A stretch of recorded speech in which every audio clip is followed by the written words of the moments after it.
Lotus reality and agro farming వారు premium farm land projects మన పొలం ఫేజ్ 1, 2 మరియు 3 కంప్లీట్ చేసుకొని మన పొలం phase 4 Wasar village at Narayana Khed లో ఆగస్టు 15 ఇండిపెండెన్స్ డే రోజు గ్రాండ్ లాంచ్ చేయడం జరుగుతోంది. లాంచింగ్ మరియు ఇండిపెండెన్స్ డే సందర్భంగా 5 గుంటాస్ ల్యాండ్ అవుట్ రేట్ లో బుక్ చేసుకున్న వారికి 1,50,000 రూపాయల డిస్కౌంట్ తో పాటు 2 గ్రాముల గోల్డ్ ఫ్రీగా ఇస్తున్నారు. పూర్తి వివరాలకు సంప్రదించండి. దానికి అర్థం ఏంటంటే ఈవేళ పిల్లలకి తల్లిదండ్రులకి జాతకాలను బట్టి ఉంది రకరకాలుగా. ఒక్కొక్క పిల్లాడు పుడితే తల్లిదండ్రులు కలిసి వస్తుంది, ఒక్కొక్క అమ్మాయి పుడితే మేషరాశిలో పుట్టిన వాడు కొంతమంది తల్లిదండ్రులు కలిసి. అలాగే ఈ రాశుల్లో ఎంతమందికి కలిసి రాదంటే అశ్విని నక్షత్రం మేషరాశి, భరణి నక్షత్రం మేషరాశి, ఇలాగే సింహరాశి, మకర రాశి, ఇలాగా కొన్ని రాసుల వాళ్ళకి తల్లిదండ్రుల వల్ల పిల్లల వల్ల తల్లిదండ్రులకు ఇబ్బంది రాక తప్పదు. అలా అని చెప్పేసి ఆ రాశి వాడు పుట్టిన ఐశ్వర్యం కలిసి రాదా అంటే కలిసి వస్తుంది, కానీ వీళ్ళు వాళ్ళ చెప్పు చేతల్లో ఉండాలి. అలాగే ఒక జాతకుడు పుడితే తండ్రికి కొడుక్కి జాతకం విమర్శించాలి, కూతురికి తండ్రికి విమర్శించకూడదు ఎప్పుడు కూడా. ఇప్పుడు మేషరాశి జాతకుడు పుట్టాడు, భరణి నక్షత్రం అశ్విని నక్షత్రంలో పుట్టాడు, ఆ తండ్రి జాతకాన్ని కొడుకు జాతకానికి ముడిపెట్టాలి ఎప్పుడు కూడా. కూతురిది లెక్క చేయండి. ఎందుకని అక్కడ తండ్రికి బట్టి జాతకం కొడుకు చూడాలి, కొడుకు జాతకాన్ని బట్టి తండ్రికి చూసుకోవాలి. ఒకవేళ ఇంట్లో ఇబ్బందులు వస్తున్నాయి, ఎవరి వల్ల వస్తున్నాయి, కొడుకు వల్ల తండ్రికి ఇబ్బంది వస్తుందా, తండ్రి వల్ల కొడుకు ఇబ్బంది వస్తుందా అని దాంట్లో చూడవలసి వస్తే అప్పుడు తండ్రి వ్యక్తిగత జాతకాన్ని చూసుకోవాలి. ఎందుకు ఈ ఇబ్బందులు వస్తున్నాయి మా ఇంట్లో, వీడు వచ్చిన దగ్గర నుంచి నాకు ఎందుకు ఈ కష్టాలు వస్తున్నాయి అని విమర్శిస్తున్నకి తండ్రి జాతకంలో ఏదైనా ప్రాబ్లం ఉంటే కొడుక్కి ఎఫెక్ట్ ఇస్తుంది పక్కా, షూర్. అలాగే అమ్మ ఇంకా పోతే భరణి నక్షత్రం కృతికా నక్షత్రంలోకి వస్తులోకి వృషభ రాశిలోకి వస్తులోకి వృషభ రాశి వాళ్ళ పిల్లలు కూడా పుట్టిన వాళ్ళకి కొంతమంది లక్ష్మీ కటాక్షం విపరీతంగా ఉంటుంది, శుక్రుడు అధిపతి కాబట్టి. అలాగే వృషభ రాశిలో మగ పిల్లలు పుట్టినా ఆడపిల్లలు పుట్టినా కూడా ఆ ఇంటికి లక్ష్మీదేవి ఆడపిల్ల కన్నా ముందు పుడితే లెక్క ఏమిటంటే ఆ తల్లిదండ్రులు ఎంతో చక్కగా ఉంటారు, సంతానం సుఖ సౌఖ్యాలతో వర్ధిల్లుతూ ఉంటుందని అదొక శాస్త్రం. అలాగే అందులో కూడా తేడాపాడాలు జరుగుతూ ఉంటాయి. ఒకటి ఏమంటే మా పిల్లలు ఎదుగొస్తున్నారు, ఎక్కడ ఏ రకంగా చేసినా కూడా వీళ్ళ చదువు సంఖ్యలో మమ్మల్ని ఇబ్బంది పెడుతున్నారు, ఏమిటి దీనికి కారణం అంటే అక్కడ వీళ్ళ వ్యక్తిగత జాతకాలు చూసి చెప్పాలి. ఎలాగా నా కొడుకు ఎదుగొచ్చాడు, చదవడు పెంకుదానంగా రోడ్ల మీద తిరుగుతున్నాడు అంట్లోకి అక్కడ జాతకానికి వెళ్ళిపోవాలి. ఆయన పుట్టిన టైము డేట్ ఆఫ్ బర్త్ చూసి చక్రం చూసి ఏది నడుస్తుంది, శని మహాదశ, రావు మహాదశ, చంద్ర మహాదశ, లేకపోతే శుక్ర మహాదశ, బుధ మహాదశ, ఇన్ని రాశుల్లో ఏ దశల్లో ఈ అబ్బాయికి తల్లిదండ్రులకు ఇబ్బంది పడుతుందంటే 3 వాట్లకి ఇబ్బంది కలుగుతుంది. ఏమిటయ్యా, శని మహాదశలో చాలా ట్రబుల్ పడతారు తల్లిదండ్రుల కొడుకు జాతకాల్లో. అలాగే రావు మహాదశ వస్తే ఇంకా ట్రబుల్ పడతారు. ఆ అబ్బాయికి యాక్సిడెంట్లు అవ్వచ్చు, రకరకాల ఇబ్బందులు అవ్వచ్చు, లేకపోతే వేరే అమ్మాయిలతోటైనా అమ్మాయిలతోటి ఇబ్బందులు, వీళ్ళకి ఇబ్బందులు కోరి తీసుకురావచ్చు, లవ్ అఫేర్ లో పడవచ్చు, రకరకాల ఆ దశలు అలా ఏడిపిస్తూ ఉంటాయి తల్లిదండ్రులు. అందువల్ల కూడా తల్లిదండ్రులు క్షోభపడుతూ ఆ అబ్బాయికి తగిన దానికి చేయవలసిన జపాలు కానీ హోమాలు కానీ లేకపోతే తెలిసిన జ్యోతిష్యుల దగ్గరికి వెళ్ళి నా కొడుకు జాతకం ఏంటండి, దాని పరిష్కారం ఏంటి, రెమెడీ అనేది పాయింట్. అలాగే ఇక మిథున రాశి వచ్చేసరికి మిథున రాశి అంటే వృషభ నక్షత్రం అవచ్చు, వనవర్ష నక్షత్రం అవచ్చు, ఆరుద్ర నక్షత్రం అవచ్చు. ఇందులో ఏ మిథున రాశిలో పుట్టినా సరే వాళ్ళకి పుట్టిన తల్లిదండ్రులకి ఎంతో అదృష్టం. ఆడ మగ ఎవరైనా సరే పుట్టుకలోంచి వీళ్ళు కూడా శ్రద్ధాభక్తులతో ఉంటారు, అల్లచెల్లరుగా ఉంటారు. ఎక్కడో 1000 ఇద్దరు ఉంటారు కాదని, కానీ పూర్తిగా వీళ్ళు చదువు సంధ్యల మీద ఎక్కువ చూపిస్తారు. తల్లిదండ్రులు అంటే ప్రేమాభిమానాలు చూపిస్తూ ఉంటారు. చెప్పినట్టుగా చక్కగా తల్లిదండ్రులకు అనుకూలమైన పద్ధతులు ఆడైన మొగైనా చక్కగా ఉంటారు. అలాగే కర్కాటక రాశి దగ్గరకు వస్తున్న పెంకితాను, ఆడైనా మొగైనా తల్లిదండ్రుల మాట వినరు. చెట్ట అయితే అమ్మాయి ఇంట్లో చెప్ప చేయకుండా డబ్బులు వాళ్ళు చెప్పకుండా ఇంట్లో పడుకోవడం, రోడ్లు జొలాయిలుగా తిరగడం, అనేక రకాలుగా జరుగుతూ ఉంటాయి. కర్కాటక రాశి వల్ల కూడా తల్లిదండ్రులు విపరీతమైన ట్రబుల్స్ ఉన్నాయి. ఇకపోతే సింహరాశి, సింహరాశి మకా నక్షత్రం 4 పాదాలు, పుబ్బా నక్షత్రం 4 పాదాలు, ఉత్తర 1వ పాదం దాకా కూడా సింహరాశి. కానీ మకా నక్షత్రం సింహరాశికి తేడా, పుబ్బా నక్షత్రానికి తేడాలో మకా నక్షత్రం వాళ్ళు దారి లేదు. అక్కడ చాలా తీర్థలు, చాలా పద్ధతి ఉంటుంది. అదే పుబ్బా నక్షత్రం సింహరాశిలోకి వస్తులోకి చాలా చండాలంగా ఉంటాయి పరిస్థితి. అంటే వాళ్ళ స్వతంత్రమే, ఎదుటి వాళ్ళ తల్లిదండ్రుని పట్టించుకోరు.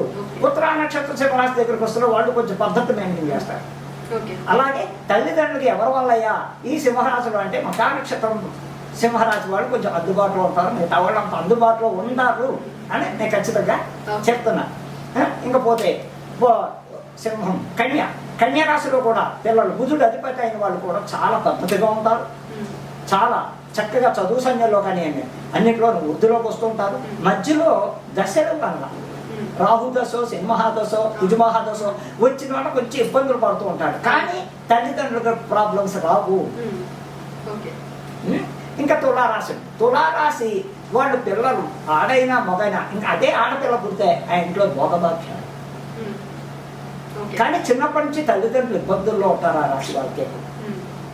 అర్థమైందమ్మా? కానీ వీళ్ళే ఆడపిల్లైన మొగరాయిన కష్టపడి తల్లిదండ్రులు ఆదుకుంటుంది, అన్నా చెల్లెళ్ళు ఆదుకుంటుంది, తమ్ముడు ఉంటే తమ్ముడిని ఆదుకుంటుంది, కష్టపడి పైకి తీసుకొస్తారు. తులారాశి వాళ్ళు ఆడపిల్ల అవుతాయి. అలాగే మగవాడైనా సరే స్వాతి నక్షత్రం తులారాశిలో పుట్టిన వాళ్ళకి రాహు అధిపతి దుర్గాదేవి, అదే విశాఖ నక్షత్రం తులారాశిలో పుట్టిన వాళ్ళకి గురువు అధిపతి. అలాగే కానీ ఏదేమైనా తులారాశి వాళ్ళకి హెల్పింగ్ ఎక్కువ ఉంటుంది, నా బంధుత్వం అనేది ఎక్కువ వాళ్ళకు ఉంటుంది వాళ్ళలో. ఇంకా పోతే అక్కడికి తులారాశి. వృశ్చిక రాశి వాళ్ళు స్వార్థపరులు, స్వార్థం ఎక్కువ, నాదే ఎంతసేపు, పక్కవాడు ఎలా పోతే నాకే, నేను నా పిల్లలు నా భార్య, అమ్మా నాన్న కూడా అంత పట్టించుకుని స్టేట్ ఉండదు. వృశ్చిక రాశి ఎక్కడ దాకా అనురాధ వృశ్చిక రాశి, విశాఖ వృశ్చిక రాశి, అలాగే జ్యేష్ఠ నక్షత్రం వృశ్చిక రాశి. అలాంటి వాళ్ళంతా వాళ్ళు స్వార్థమే చూసుకుంటారు. అలా అని చెప్పి వాళ్ళకి ఇద్దరు అని చెయ్యరు, కానీ పెద్ద పట్టించుకోరు. అంతసేపు ఎంత వాళ్ళ కుటుంబం నలుగురే వాళ్ళ ఆ స్వార్థంగా ఉంటారు. ధనుస్సు రాశి చాలా పద్ధతైనగా ఉంటారు, అందులో మొండితనాలు ఉంటారు. మొండితనం ఉన్నప్పటికీ కూడా ఒకళ్ళ హాని చెయ్యరు, ఉపకారస్తులే కానీ అపకారం చేయరు. ఎందుకని గురువు అధిపతి ఉన్నవాళ్ళు, బుధుడు అధిపతి ఉన్నవాళ్ళు, శుక్రుడు అధిపతి ఉన్నవాళ్ళు ఎదుటి వాళ్ళు మేలు కోరుకుంటారు. ఫస్ట్ వాడికి జేబులో రూపాయిందా లేదా, అయ్యో వాడికి అన్నం తిన్నాడా లేదా అని ఆలోచిస్తాడే కానీ వాడు స్వార్థం కోరుకోదు. ఇలాగుంటుంది ఏమా. ఇంకా పోతే తల్లిదండ్రులకి వీళ్ళు కూడా బాగా ఉపయోగపడతారు, తల్లిదండ్రులకి ఉపయోగపడతారు. అలాంటి అదేంటండి మాకు తెలిసిన వాళ్ళు చాలా మంది ధనుసు రాశి వాళ్ళు వాళ్ళ అమ్మని ఇబ్బందులు పెడుతున్నారు, నేను ఎంతో మందిని చూసేవాళ్ళు అంటే అనొచ్చు, కాదని నేను దానికి అక్కడ పాపం పిల్లాడికో తల్లిదండ్రులకో దశలోనో ఎందులోనో ప్రాబ్లం వచ్చినప్పుడు అప్పుడు తప్పకుండా ప్రాబ్లం అనేది వచ్చి తీరుతుంది. అలాగే ఇంకా మకర రాశి అధిపతి శని, వాళ్ళు ఎలా ఉంటారంటే మొండి, జగమొండి, వాళ్ళే కానీ శ్రవణ నక్షత్రం మకర రాశి, ధనిష్ట నక్షత్రం మకర రాశి, వీళ్ళంతా పూర్వాషాఢం ఉత్తరాషాఢ నక్షత్రం మకర రాశి వాళ్ళు వీళ్ళంతా ఎలా ఉంటారంటే మొండి జగముంది.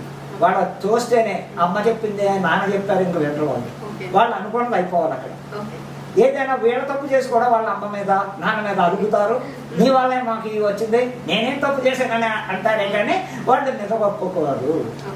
అలాగే కుంభరాశి, శతభిషం కుంభరాశి, ఉత్తరాభద్ర కుంభరాశి. ఇందులో కూడా శతభిషం కుంభరాశి వాళ్ళు కూడా మ్యాక్సిమం తల్లిదండ్రులకు ఉపయోగపడే వాళ్ళు చాలా మంది ఉన్నారు, నోరెత్తకుండా ఉన్న వాళ్ళు ఉన్నారు. కొంచెం ఇదిగా కానీ సెటిల్మెంట్లో నెంబర్ 1 స్థానంలో ఉంటారు. శని నడుస్తున్నా, రాహు నడుస్తున్నా పొజిషన్లో బాగుంటారు, వ్యక్తిగతంగా ఆలోచిస్తే పొజిషన్లో బాగుంటారు. అలాగే ఇంకా మీనరాశి దగ్గరకు వస్తున్నారు, చాలా మెత్తగా ఉంటారు, అతి తెలుగుగా దెబ్బ కొడతారు. అంతలో మంచిగా ఉంటారు, తెలివిగా ఉంటారు, ఎక్కువ ఎవరితోటి మాట్లాడరు, సైలెంట్గా ఉంటారు, వాళ్ళు చేసుకోవాలి వాళ్ళు చేస్తారు. ఇంటికి వస్తారు ఏం జరిగిందో దగ్గర నవ్వుతూ ఉంటారు, మనం ఏదో అనుకుంటున్నాం ఇంట్లో పెడుతులకు వేరే విధంగా.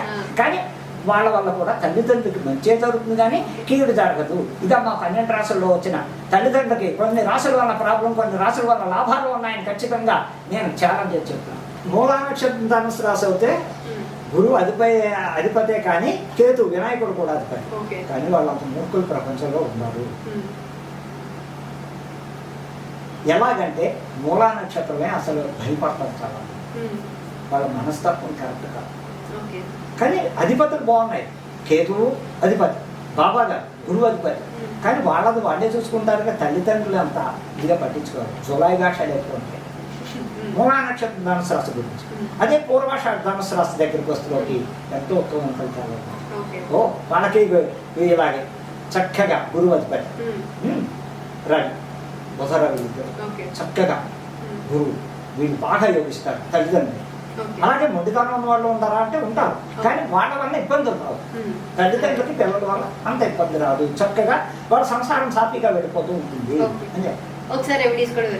రెమెడీస్ వాడు చేసుకోవాల్సిన ఎంతసేపు సూర్య భగవానుడు చేయొచ్చు, ఇలా బాబా గారి చేసుకోవచ్చు ఉత్తరాలు చక్కగా ఉంది.